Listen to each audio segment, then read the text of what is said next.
Welcome to One More Tune. I'm Kerr, and today we're going to be speaking to leader of the new school generation, rock star, musician, YUNGBLUD.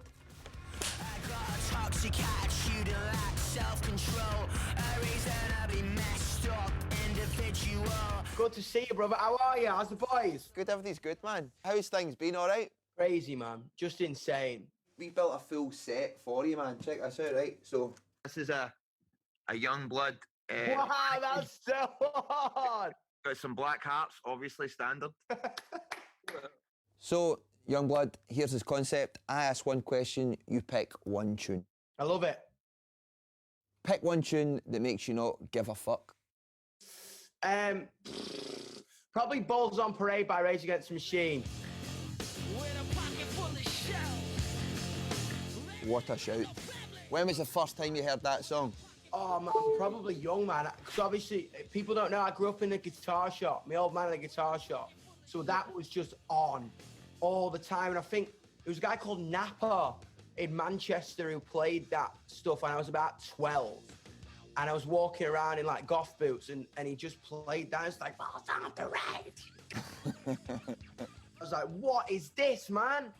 And he was like, this is a band who are hugely influential to culture and people. And then I just dove into them. Right, so for those who don't know, Dom and his band has got two boys from Scotland. Shouts to Adam and Mikey. Shout out to Adam and Mikey. So pick one tune that reminds you of Glasgow. Adam always used to tell me about the times when he went to Glasgow to Academy and you could get them big 2-pint glasses. And he always used to tell me about these gigs and he also used to tell me about, dude, you got to come to Sucky Street. You got to come to Sucky Street. And he'd be telling me this every time, like, Don't Look Back Into the Sun by the Libertines came on. And then we come to Sucky Street into fucking, into broadcast. That's it, innit? Yeah, that's fucking it. broadcast. What comes on?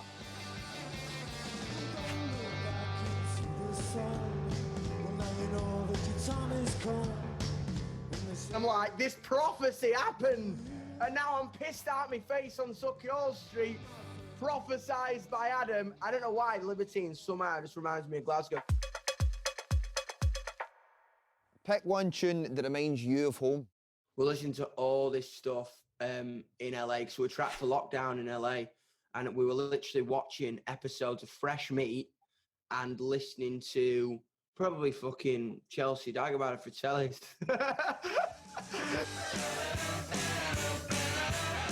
I was literally that desperate for like a chocolate hobnob and some fish and chips, man. Like, I want to come home.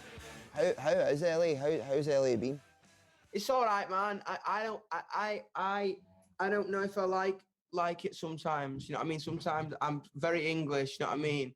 But I found my people out there, and the shows are always mental in LA. They always just go balmy. But I don't know. I'm a proper, you know what I mean? I'm a northerner, so I want rain, cigs, and Heinz baked beans.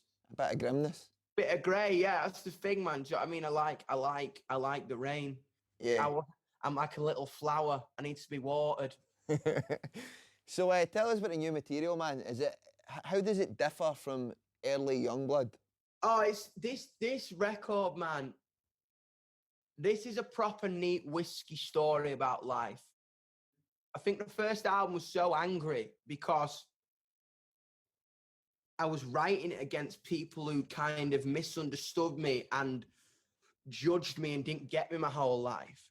Mm-hmm. But how can I be angry now because I have a community of people that uplift me? Mm-hmm. So this record is it sounds a lot bigger.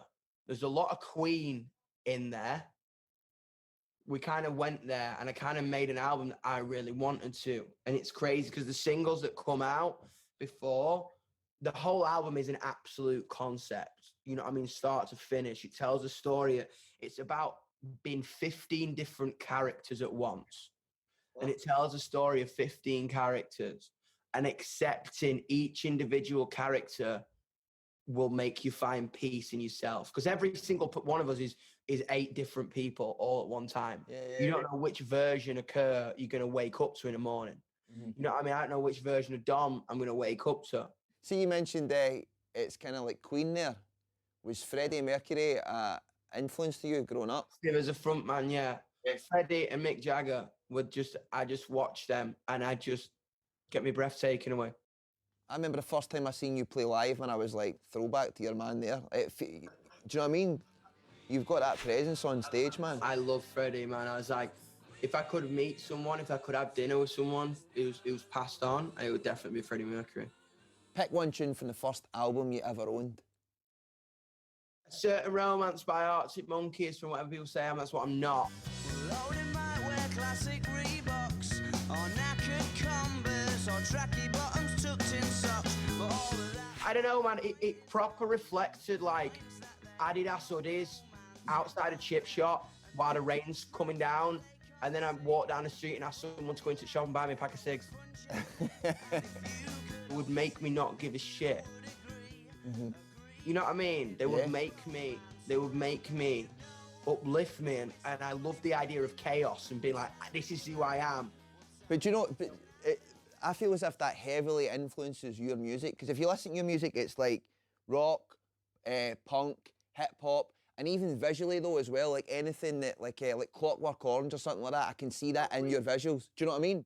Massively into like, I love like Stanley Kubrick and like Quentin Tarantino and Vivienne Westwood. Like I'm massively into those people, and like David Bowie and Marilyn Manson visually. So from that then, pick one tune that defines Youngblood. What created Youngblood? I would say Life on Mars by David Bowie, because there is life on Mars, man. You can be an alien in this world and people will accept you for it.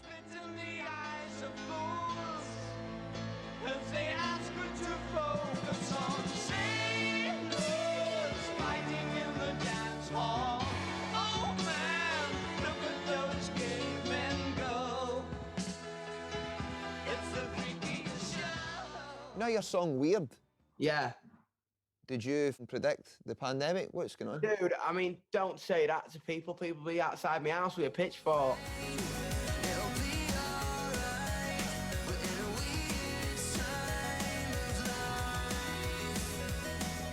It was about the weirdest time in my life ever imaginable.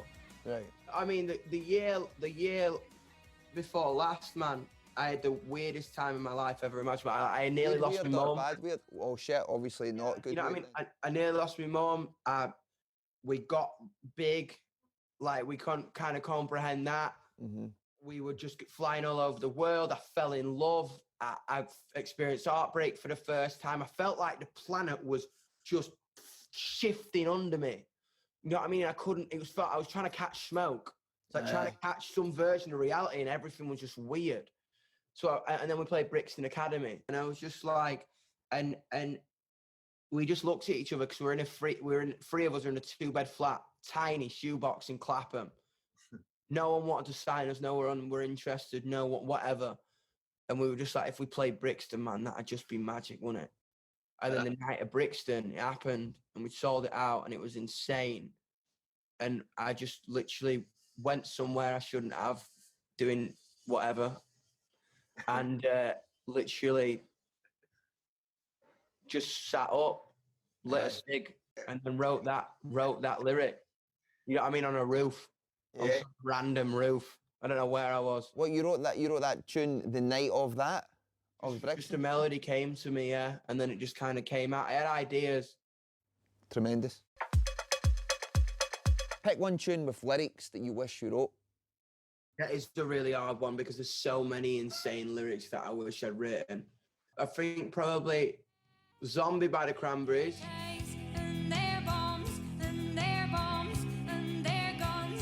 Yeah, that one. I think it was so political and so emotional. Insane. Pick one tune that makes you want to cry. Worn Inside by Coldplay. Wow, left field.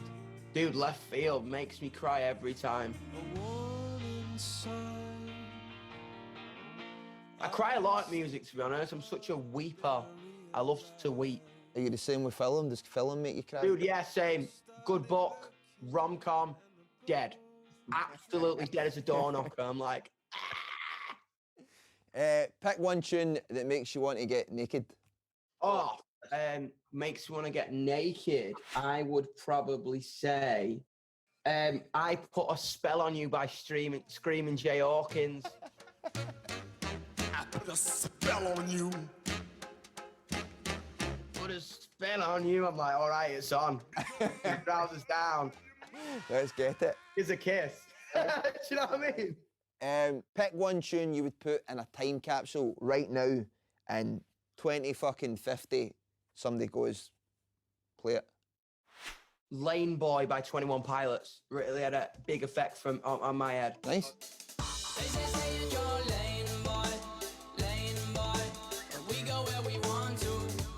Yeah, it's like they say stay in your lane, boy. And Yeah. it's like they try and keep you down and they keep you in a place and you're trapped. I love Pilots, man. I really do love Pilots. Tyler's sick. Pick one tune of yours, Dom, that you're most proud of. I would probably say Out for the Underrated Youth because it kind of sums up my fan base. Yeah.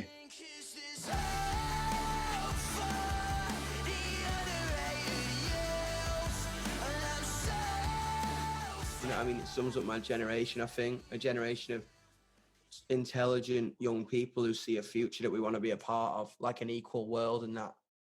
Pick one tune by an artist you would love to work with. Brother, I'd love to see something with Lewis Capaldi. Capaldi. This all or nothing way of loving got me sleeping without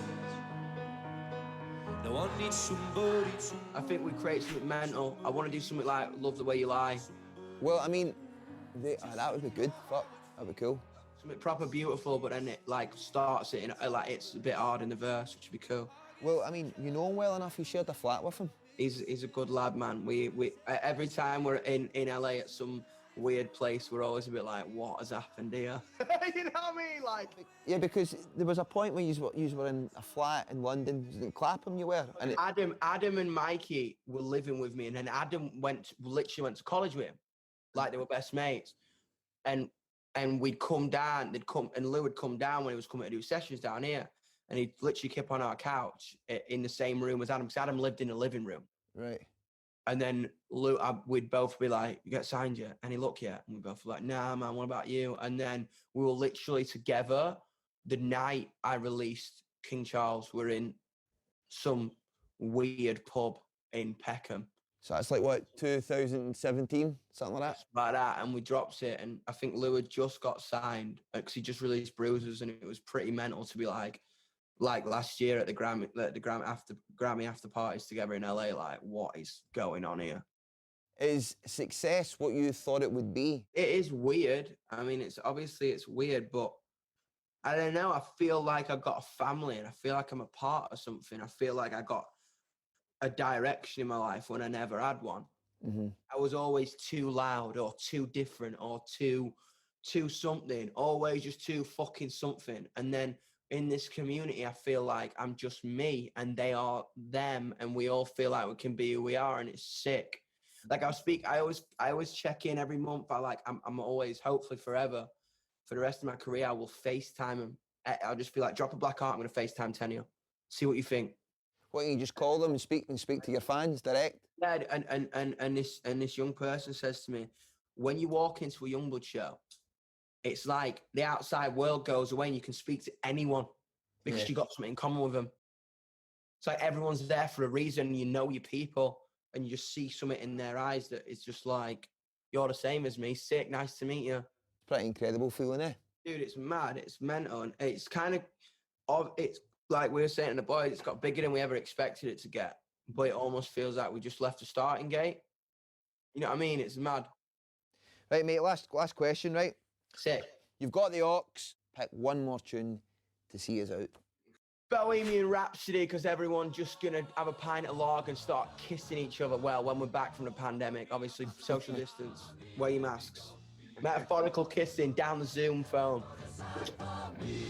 Mate, it was a pleasure. Mad for it. Some man.